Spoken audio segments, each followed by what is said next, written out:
Hey, welcome to Viking Preparedness. I am Pastor Joe Fox. Those are the ducks. Today I want to talk a little bit about security. Your security. Security in a world without rule of law.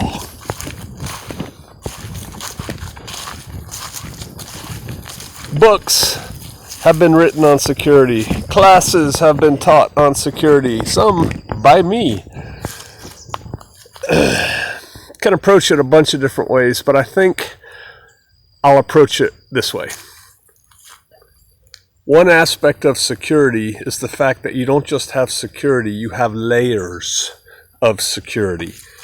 Layers are important. Understanding the concept of layers is important. And before we talk any further, I must have some of the bitter black brew.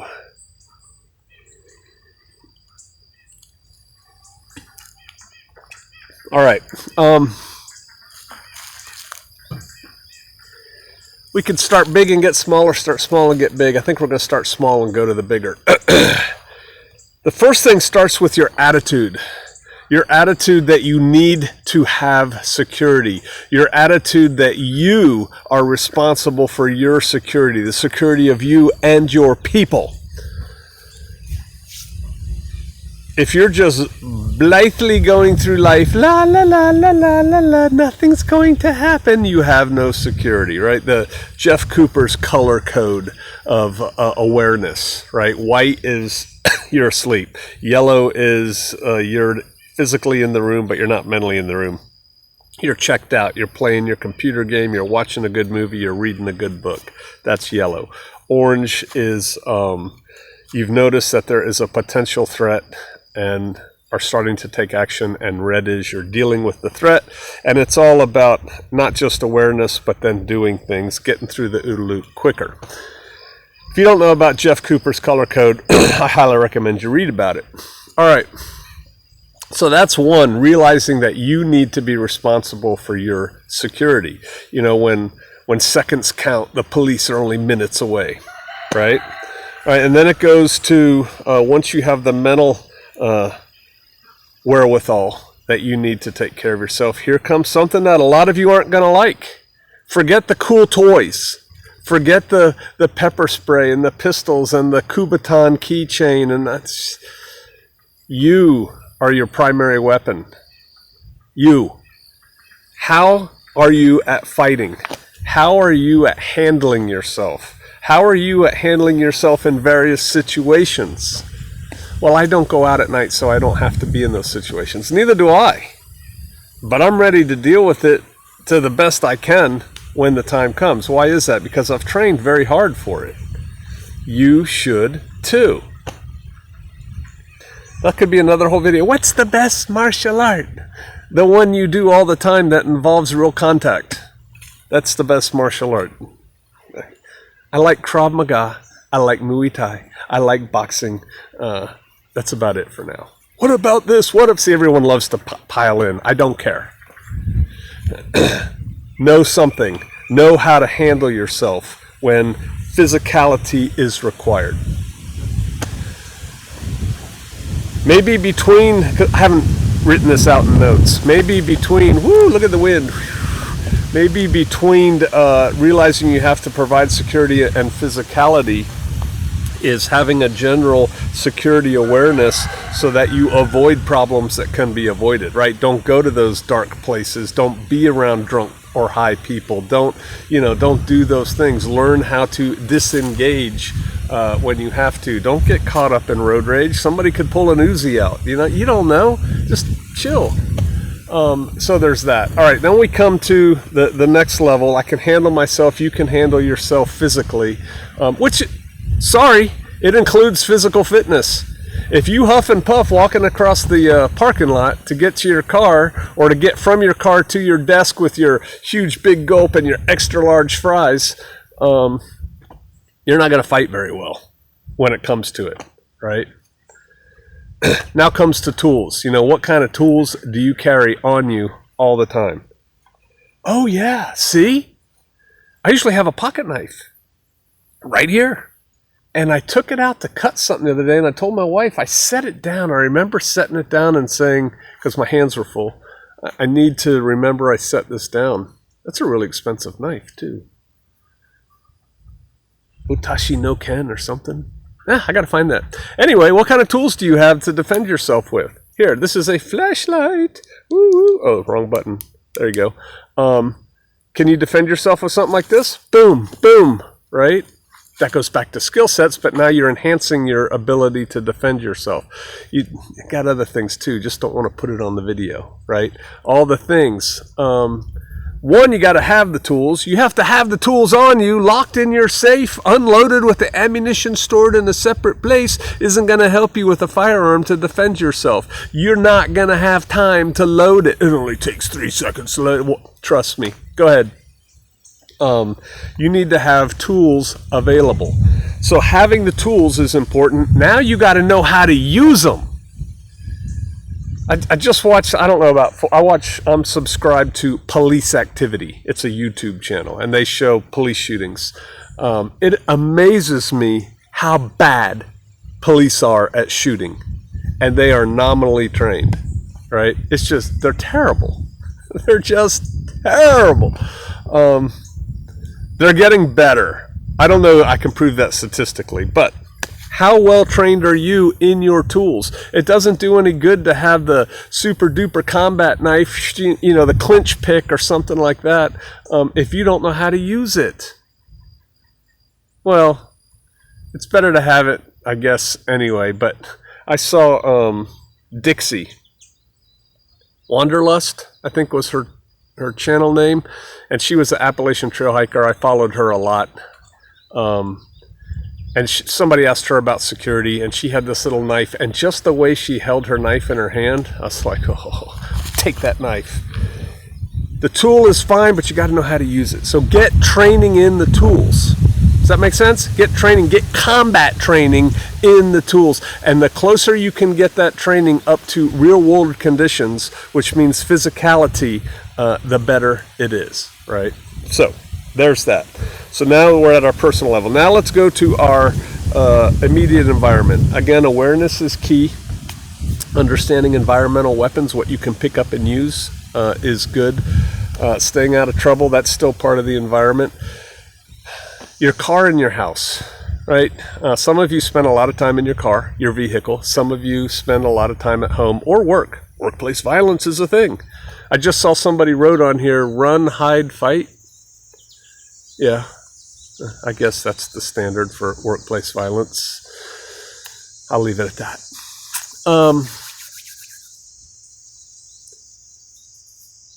So much you can do at work, although I hate the comment, I can't carry a gun at work. Unless they make you go through a metal detector, you can carry a gun at work.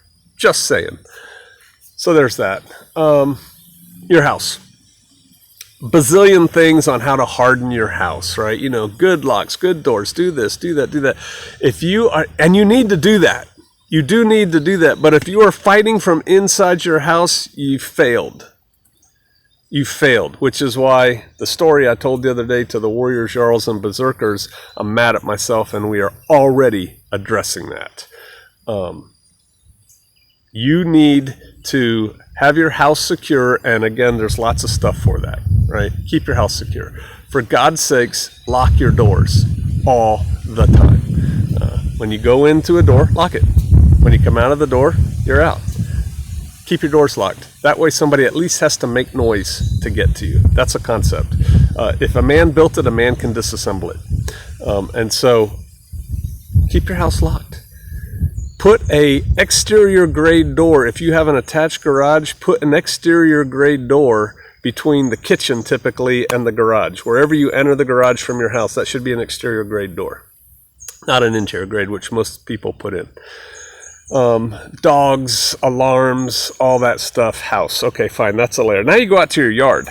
Remember my phrase, you do not want to defend your home from your mailbox? Why is that?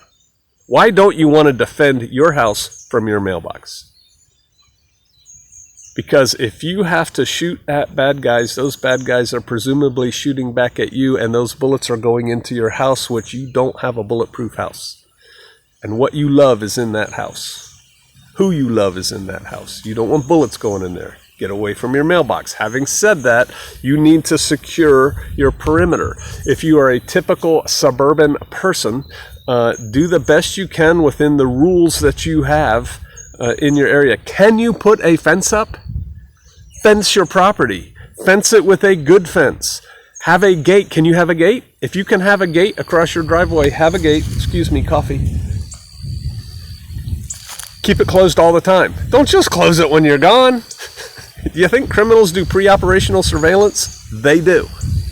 Keep your gate closed and locked all the time. I know it's a pain in the neck. Deal with it. There's a concept. Security versus functionality. To be perfectly secure would make it almost non-functional. So you're gonna have to compromise in there somewhere. You're not gonna have perfect security because you'll be dysfunctional. You're not gonna have pure functionality, I hope, because you won't have any security, right? So you gotta find the happy medium. Right now, there aren't roving bands of people going around stealing, killing, murdering, raping, unless of course you live in Chicago, Baltimore, Portland, but you know, in most normal America, life's okay. Not time for the razor wire and the guard towers yet. But when it is time, you won't have time to put them up. You won't be able to get the stuff. Something to think about. Southern Prepper 1 has done a couple good videos on wire obstacles and doing things in your yard. I suggest if you're not subscribed to him, go check out his channel. He has good stuff on that. I don't need to repeat it. You should have around your place, especially if you have a bigger place, I'm talking like, 5 or more acres, you should have pre-located firing positions. Where are you going to be when you're shooting your gun at the invading hordes? You should look at your position. You should look at your home from the mindset of enemy coming in. How are they going to attack your home? You should know the MO of people in your area. How are home invasion robberies done in your area? Those will be the first bad guys that show up, will be the real bad guys of today. If the world does go into a true world without rule of law,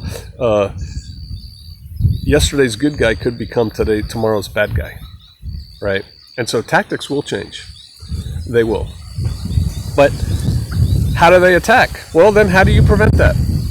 Right? Just work the problem. All right, they're mostly doing this. Okay, how do I stop that? And then there's all the thing with lights and alarms and dogs, and I already said that. But having positions around your house where you're going to fight from. God forbid you have to. All right? That's a level of security. Next level out, your neighborhood. You guys hate to hear this because none of you do it. I tell you all the time you should have a barbecue. This is a great time of year to have a block party. Invite everybody on your block. Actually make up little invitations. If you have somebody, typically a woman, who knows how to make the fancy invitations where you put like ribbon through it and you have calligraphy on it and stuff. You can do all this on your computer except put the ribbon through. And say, hey, we're having a block party. Drag your grill out, bring some meat, bring a cooler of whatever you want to drink, bring a long chair. Let's say goodbye to summer. Some people will show up, get to know your neighbors, hang out. But my point on security is, and that's it, kind of get to know your neighbors, know what's going on in your AO. We'll come to that. Neighborhood watch. Real neighborhood watch is a good thing. It's a good thing. Start organizing your people. They are your people. They live within a mile of you. They're your people. Oh yeah, you hate hearing that, right? They're your people. Hey, you're the one that lives in that house. You're the one that chose to live there. You're the one that's still choosing to live there. Those are your people. How are you handling your people? Neighborhood watch is a good thing. You can make it legit. You can get interest maybe at your barbecue, figure out who's into it. Then you can contact your local PD, whatever that is, either the sheriff if you're out in the county or a police department, and say, hey, we want to do a neighborhood watch. Can you help us? Yeah, that'll be your first couple meetings. They'll come and give you briefings on how to do neighborhood watch. They'll give you briefings if they're good on current security threats. You could take your neighborhood watch and turn it into, we're going to do medical training. We're all going to go to the Red Cross or get them to come here and teach us this. Next thing you know, you got a crew. Wasn't that easy? But my point is, you have to understand your operational environment, and your operational environment for most of you is going to be within a mile or so from your house. You got to know what's going on in there, and to the extent that you can, you want to control it. Oh yes, you want to control it. Hiding in your house behind your so-called hardened door, closing your eyes and your ears and going, I don't want to know what's going on out there, my neighbors suck, is going to make you a victim. There is power in people. There is power in numbers. Quantity has a quality all its own. Peeps. All right, neighborhood watch. You're extending out. You can do Forward Observer has good stuff on this area assessment. I think he even teaches a class on it you can buy. Your whole area. Who are the good guys? Who are the bad guys? Where does crime happen? You could have a map. You should have a map. You should have a couple maps. You should have an ops center.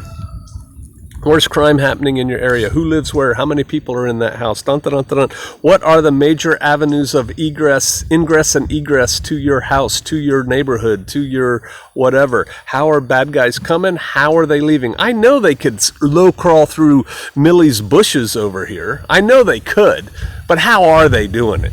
Right? What roads are they coming down? If there's a main road that they're coming down, you need to figure out how you're going to get eyes on that road. It could be the little old lady who sits on her porch and knits. You just need to sensitize her to the fact that she's looking for these things and to give you a call this way if something happens. How's she going to call you? She could call you on her phone. She could text you. She could radio you if you gave her a radio. She could send her grandson Josh, who she watches during the day on his bicycle, to come and tell you code blue. Work it out.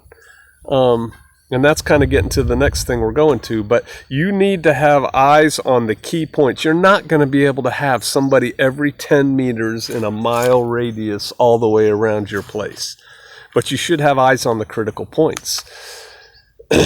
As times get worse, those eyes may want to have means to protect themselves, means to initially repel bad guys. They may want to have a position that resists attack, right? Is bullet resistant, bulletproof, that they are observing from. They should have directions on what to do when they see the enemy. How hard do they fight? Just having a conversation the other day with a couple people about do not become decisively engaged, and what that means. And basically what that means is don't get trapped in a firefight when you're out there all on your own doing observation. Pull back to the main body, right? I know it gets complicated, but concept here is eyes forward. Develop into defensive positions forward, right? Obstacle plans, back on the yard, but that obstacle plan can go out as far as you want it to go. You can have obstacles. There's all kinds of obstacles. First, you have to decide, what am I trying to impede? Am I trying to impede a tank? Am I trying to impede an MRAP? Am I trying to impede Escalade? Am I trying to impede zombies? Am I trying to impede Green Berets? What are you trying to impede? Where are you trying to keep them from going? Where do you want to direct them to? And then there's people who study obstacle planning for years, but something to think about. Fixed fortifications are monuments to man's stupidity. Building your castle and saying, we defend here, is dumb. You got to get into thinking about moving. Flanks and things like that. Okay, we're going long. Next thing, you've got observation positions out from your place that you're trying to protect. Again, whether that's your home, your block, whatever. The next thing you need is information gatherers out there besides Aunt Millie doing her crochet on her porch. You need two things primarily that I'm thinking of. You need patrols.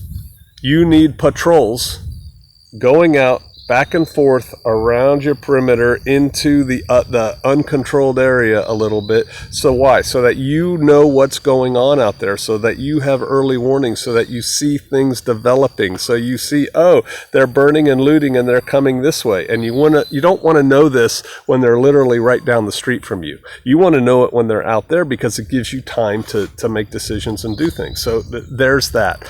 You want to establish a network of, we call it defensive source network, of friendly people.